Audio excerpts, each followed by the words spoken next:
Hi everyone, welcome to another edition of Author Reads with your host DM Wright. That's me. Welcome. I'm a supporter of Red Nose Day, so I hope you could be too, or would be too. If you wish to support, there is a link in the description. Today we're going to be going through the first Great Emu War of 1932. You can find it at dmwproductionsoz.com if you want to follow along, but I'll have it here, and it is the second one down. You can also find it on Amazon, which is also a link that's right there. Go for it if you want. What we're going to be doing is today is chapter 2, and so without further ado, we'll kick it off. Mukunbudin, the first main town northwest of the Campion district. Another, the bartender and manager of the Mukunbudin Hotel, pointed at two near empty glasses on the counter. Sure, one patron responded. He sculled the dregs, then handed it over for a refill. A second man nodded, but showed some self-restraint, caring not to guzzle the final drops. The first looked at the other's glass with youthful disdain and finished it off himself with one swallow. Waste not. Lindsay Thorne MP quietly scoffed at the other, looking about the bar at his constituents, hoping not to be judged either by his self-control or his drinking partner's lack thereof. As the state member for the seat of Toodyay, the 41-year-old was a year and a half into his first term as a politician. He was still uncertain what was expected of him, but Lindsay was keen to play the long game of an extensive political career. The man on the bar stool beside him, however, had been in politics since 13. The 72-year-old member for the federal seat of Swan, Henry Gregory, was happy to throw caution to the wind. He knew he would either go down in flames, cheerfully retire, or blissfully die in office knowing he had fought tooth and nail for his people, but always in his own blasé, laid-back country style. He had nothing to lose but spilled beer. Henry sculled his new drink, ordered another two, then appropriated the glass destined for Lindsay's hand. Instead of consuming it for himself, he offered it to a farmer who had, at that moment, entered the hotel for evening company with like-minded people. For you, my friend, he chuffed, and returned to his seat, patting Lindsay on the shoulder. Now, where were we? Tariffs, the bartender politely chimed in, keen to continue listening to his local state and federal representatives from their respective coalition parties discussing their points of view. Henry raised his glass. Right you are. Thank you, said Lindsay. State tariffs, said Henry. Where do you stand? Lindsay quietened, looking around. I, for one, believe in the Federation. But not this, Henry squinted. This is not what WA signed up for. I know because I was there. Lindsay smirked between sips. You came a decade later. I know, but I look it, don't I? I've got more wrinkles than a basket of laundry. Look forward to that, my friend. Lindsay grimaced. Great.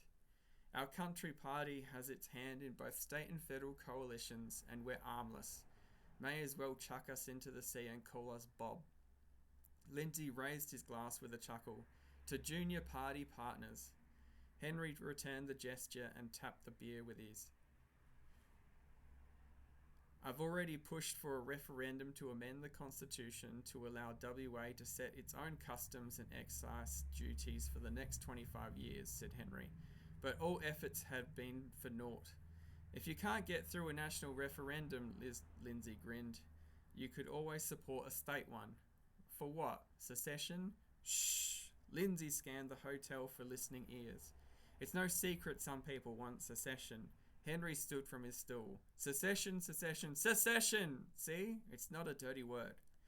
Not just some people, Lindsay grinned. The government. The government wants it now, Henry sat. Well, that is interesting. Try again, eh? He squinted, pondering for a few seconds. Henry raised his glass with a smile, and Lindsay returned the gesture, clinking their drinks together. Henry glanced over Lindsay's shoulder at the front door, where a brooding man with his head lowered had entered. "Now there's something," he trailed off. Without a word of greeting to his fellow farmers, the man's feet slunk across the wooden floorboards for the bar, and he slumped upon the bar stool. After raising a finger to the bartender for a round, he folded his arms upon the counter and hid his face from the clientele. "Now there's a heavy heart if I've ever," said Henry, and before Lindsay could take another sip, his glass was slipped from his hand and taken down the counter to the other. "You right, mate?" he asked. "You can't shoot 'em," the man snivelled into his forearms. "One shot from the rifle and they've run 100 miles before you can fire a second." "Them?" The man lifted his face and sniffed, clearing his nose. "Goddamn emus." Henry silently offered Lindsay's glass as a gesture of sympathy. "May as well move back to the city," said the man, "or back to the east coast, find work there." The front door flew wide open into the doorstop with a bang, and another farmer stormed in, the noise of which caused Lindsay to spill a fresh glass down his shirt. "Ah!" He wiped his chest with a tea towel immediately offered by the bartender, then spun around on his bar stool to see the newly arrived dragging behind him a deceased emu chick by the neck.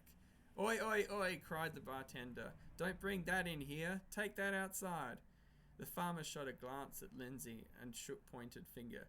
"Not until he sees this." "Henry?" Lindsay called down the bar. "Don't look at me, mate," Henry replied. "This one's state jurisdiction." Lindsay's mouth dropped as the farmer flopped the bird's corpse at his feet with a thunk. "You shot it." Lindsay's eyes twitched with confusion. "How hard could the others be?" "Just this bastard," said the farmer. He held out his bald fist and opened his fingers. Several cartridges fell upon the floor. Clink, clink, clink, clink, clink. "Took this many to fall." The farmer growled and further explained. "I can't afford to shoot all of them." He ran for miles before he slowed enough to push him down with the horse. "You'd need a bloody machine gun to kill 'em all." Lindsay's eyes widened with delight, and he looked back to Henry. He says he needs a machine gun. I believe that's your jurisdiction. You're not armless now." Henry raised a concerned brow. A third man entered the hotel, catching everyone's attention with his frantic breathing, as if he had run the entire length of town.